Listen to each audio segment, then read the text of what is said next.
श्री हरि।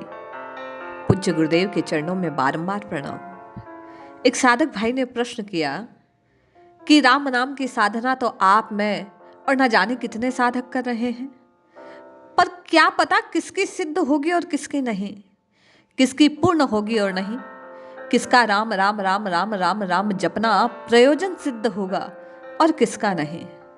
आइए भाई, आपकी शंका के समाधान के लिए दो कथाओं को श्रवण करते हैं और जानते हैं कि राम राम राम राम जपना किसका सार्थक होगा।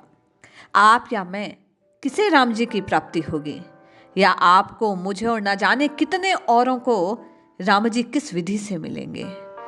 ये बात सत्य है कि नाम रटने वाले के पाप नष्ट होते हैं और वो राम जी के एक और अधिक कदम आगे बढ़ जाता है प्राप्ति में।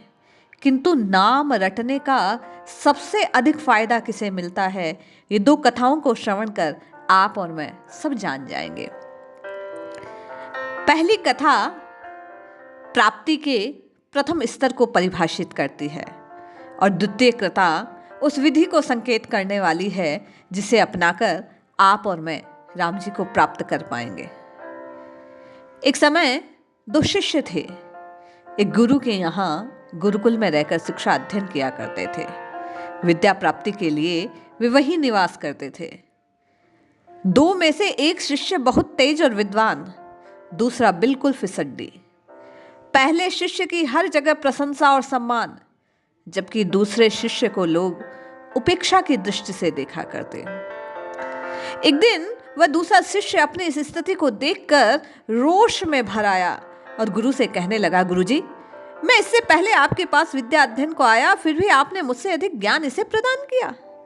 गुरुजी कुछ देर मौन रहे और कहने लगे, बेटा, एक कहानी सुन।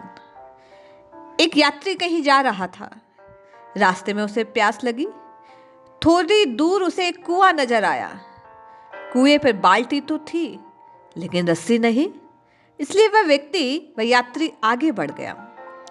बेटा, थोड़ी देर बाद एक दूसरा यात्री आया उसी कुएं के पास। कुएं पर रस्सी न देखकर इधर उधर दृष्टि डाली तो पास में बड़ी बड़ी घास नजर आई। उसने घास को उखाड़कर रस्सी बटना प्रारंभ किया और कुछ देर बाद उस लंबी लंबी घास से एक रस्सी बनाकर तैयार की, जिसकी सहायता से कुएं से पानी निकाला, पानी पिया, प्यास बुझी और वह अपनी यात्रा आगे की ओर चल दिया। गुरुजी ने शिष्य से पूछा, अब तुम मुझे बताओ, प्यास किस यात्री को ज्यादा लगी थी? शिष्य ने तुरंत जवाब दिया, गुरुदेव, दूसरे व्यक्ति को ज्यादा प्यास लगी थी, दूसरा यात्री ज्यादा प्यासा था। गुरुजी ने फिर बोला, प्यास दूसरे व्यक्ति को ज्यादा लगी थी, यह हम इसलिए कह सकते हैं क्योंकि उसने प्यास बुझाने के लिए परिश्रम किया। उसी प्रकार बेटा, तुम्हारे सहपाठी में ज्ञान की प्यास है, जिसे बुझाने के लिए वह कठिन परिश्रम करता है, जबकि तुम ऐसा नहीं करते।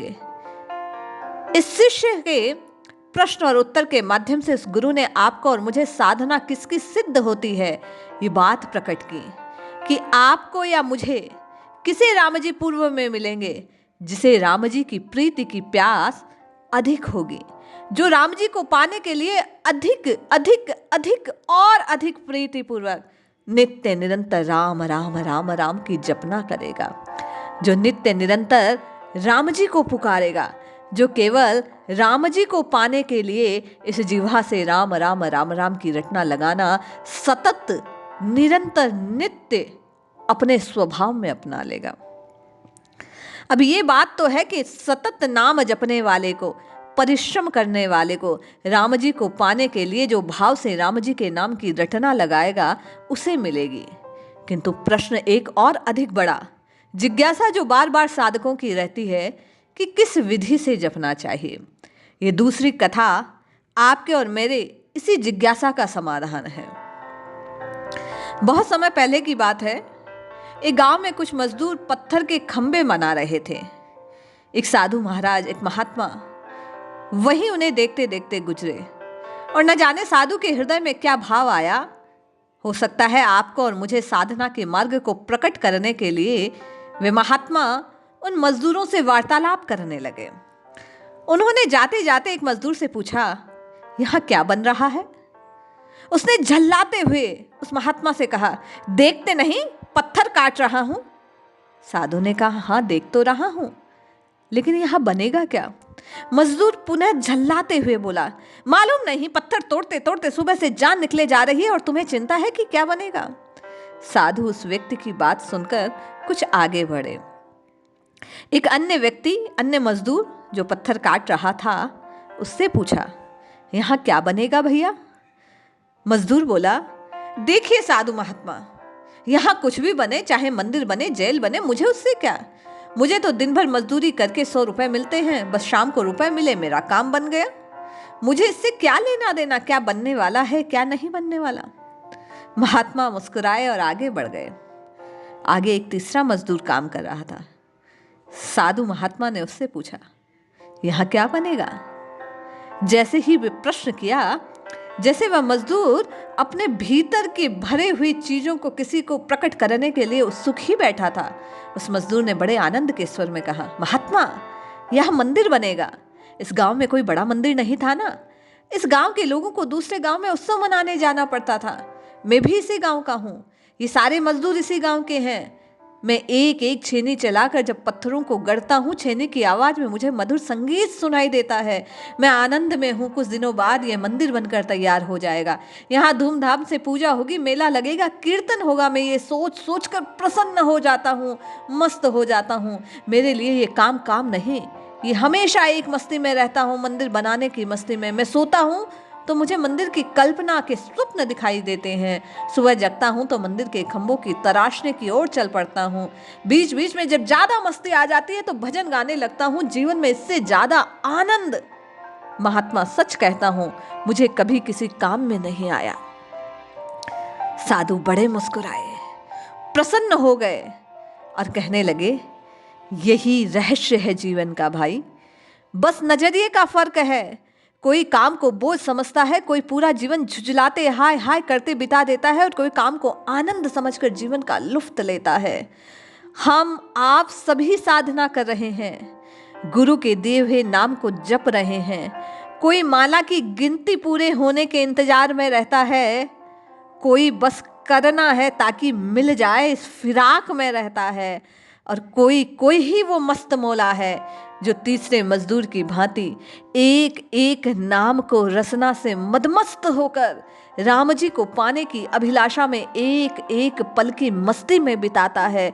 जो कबीर जैसे, जो नानक जैसे, जो नामदेव जैसा सच्चा प्रेमी होता है, मेरे साहिब केवल उसी की वाणी से रीझते हैं। राम उसी के राम राम राम राम जपने से प्रफुल्लित हो जाते हैं, उसे अपने सीने से लगा देता है। जो राम जपने के काम को अपनी मस्ती जानता है, कहते हैं ना, नाम फकीरी जब जीवन में छाती है, नाम का उल्लास, नाम की खुमारी जब जीव पर, साधक पर छाने लगती है, तो नाम का नशा छाने से, नाम के प्रताप को जीने से, उस आनंद को जीवन में अनुभूत करने से परमानंद की प्राप्ति होती है। और यही वो सबसे बड़ी विधि है जो आपकी और मेरी वाणी से निकले राम नाम को सार्थक बनाती है। इसलिए जपिए जपिए जपिए नित्य निरंतर केवल और केवल प्रभु के नाम को और अधिक प्रीति से और अधिक विश्वास से प्रेम पूर्वक रीझ कर लुफ्त उठाते हुए उस नाम का, उस नाम की खुमारी में और भीगते हुए नाम को जपिए। निश्चय जानिए, ऐसे जब आप और मैं मस्त होकर, प्रभु के आनंद में खोकर, प्रभु को पाने की अभिलाषा से, लालसा से, पिपासा से नाम को जपेंगे, निश्चय मानिए आपका और मेरा नाम जपना सार्थक हो जाएगा। जय श्री हरि।